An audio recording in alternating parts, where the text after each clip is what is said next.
तुम्हारे माता पिता को तो अवश्य तुम्हारी विवाह की चिंता हो रही होगी। विवाह योग्य जो हो गई हो तुम। विवाह के विषय में मैंने सोचा नहीं है माता गार्गी, पर यदि कन्या आत्मनिर्भर हो, सबल और योग्य हो, तो क्या उसे सच में विवाह नहीं करना चाहिए? यदि हम संसार के दृष्टिकोण को छोड़ दें, तो मेरे विचार से अगर एक व्यक्ति को ज्ञान प्राप्त करना है, स्वयं का विकास करना है और संसार के निर्माण में श्रेष्ठ कदम उठाने हैं, तो उसका ब्रह्मचारिणी रहना ही सर्वश्रेष्ठ है। अच्छा माता, तो फिर संसार रचने वाले ब्रह्मा अविवाहित नहीं है? वो देव है, मैं मनुष्यों की बात कर रही हूँ सीता। मनुष्य का प्रेम दूर से तो एक सुंदर पुष्प की तरह दिखता है, लेकिन निकट जाने पर वो कांटे की तरह चुभ जाता है। विवाह एक बेड़ी है, विशेषकर स्त्रियों के लिए। क्या तुम अपना अस्तित्व भूलकर किसी की दास्ता स्वीकार करने के लिए सज्ज हो? क्या तुम ऐसा जीवन जीने के लिए सज्ज हो जिसमें तुम्हारे सपने तो चूर चूर हो जाएंगे, किंतु तुम्हारे पति का सपना तुम्हारे जीवन का सत्य होगा। उसकी इच्छा तुम्हारी इच्छा होगी।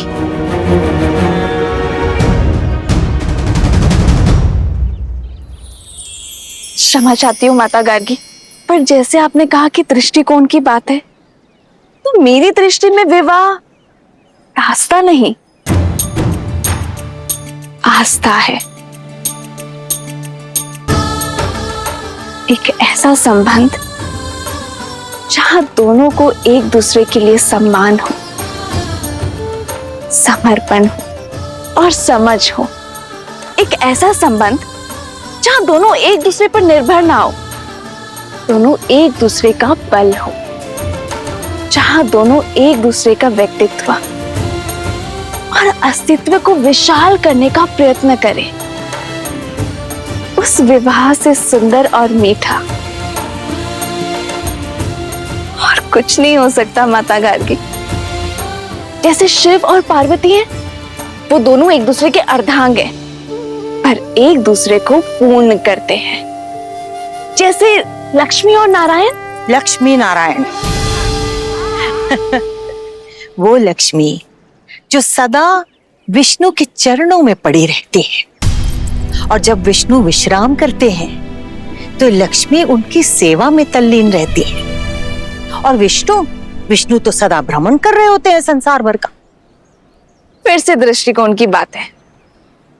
मेरी दृष्टि में ये दोनों की यात्रा है। यदि लक्ष्मी नारायण की सेवक होती, तो क्या उनका नाम नारायण से पहले लिया जाता? लक्ष्मी का नारायण के चरणों में होना उनके सेवक का नहीं, विष्णु को जगाने का प्रतीक है। लक्ष्मी विष्णु को प्रेरणा देती है कि जागो और अपना कर्तव्य करो। वो विष्णु से अपने साथ का त्याग करती है ताकि विष्णु अपना अवतार लेकर संसार के प्रति अपना कर्तव्य निभाए। संसार की श्रेष्ठता बनाने में जितना हाथ विष्णु का है, उतना ही हाथ देवी लक्ष्मी का भी है माता। सत्य तो ये है कि ना तो लक्ष्मी के बिना नारायण पूरे हैं और ना ही नारायण के बिना लक्ष्मी। और मुझे विश्वास है कि मैं मुझे पूर्ण करने वाला अपना नारायण ढूंढ लूंगी।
भैया, रथ पे चलते हैं।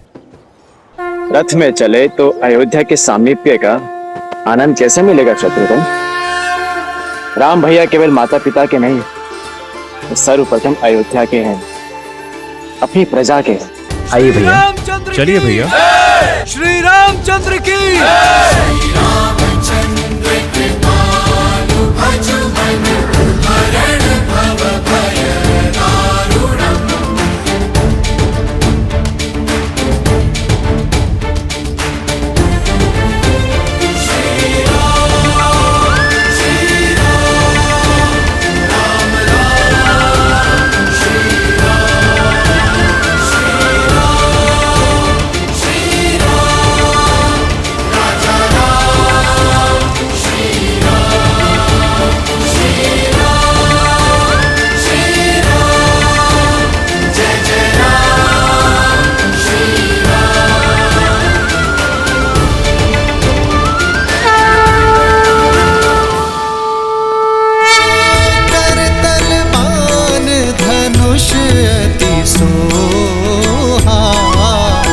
देखत रूप चराचर मोहा,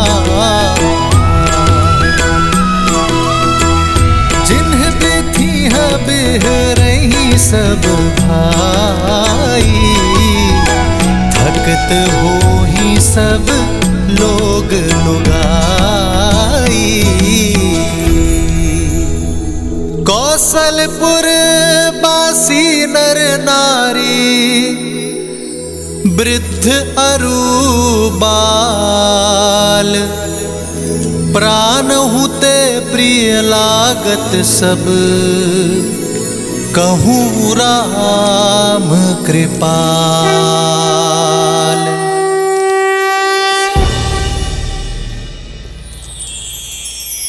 श्री रामचंद्र की श्री रामचंद्र की श्री रामचंद्र की श्री रामचंद्र की श्री रामचंद्र की श्री रामचंद्र की श्री रामचंद्र की।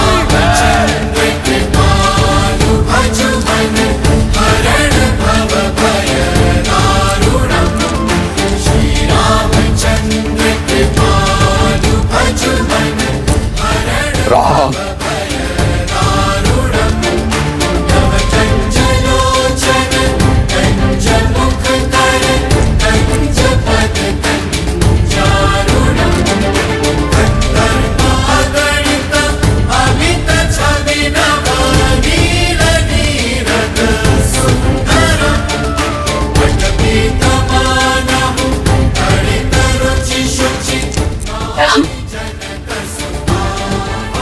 देखिए दीदी, हमारा राम कितना बड़ा हो गया है।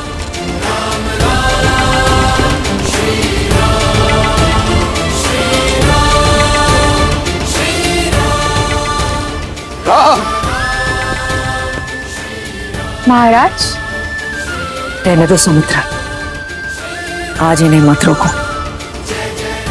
आज एक राजा राजकुमारों से नहीं, एक पिता अपने पुत्रों से मिलने जा रहे हैं।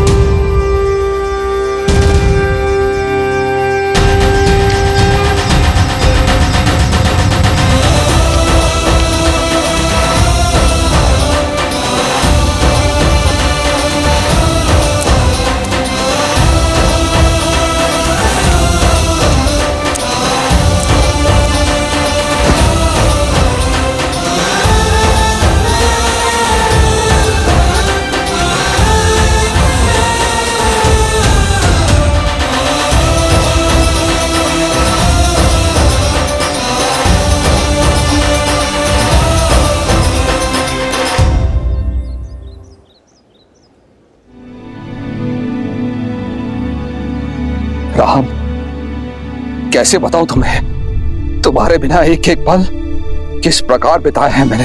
अंततः तुम आ ही गए राम। राम,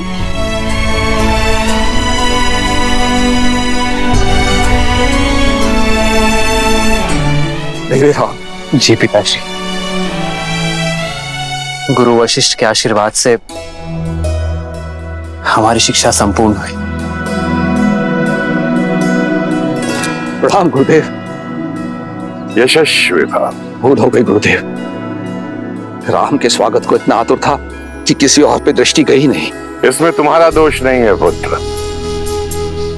राम के मुखमंडल की आभा ही ऐसी है कि जो भी उसे देखता है सारे संसार को भूलकर उसी में खो जाता है।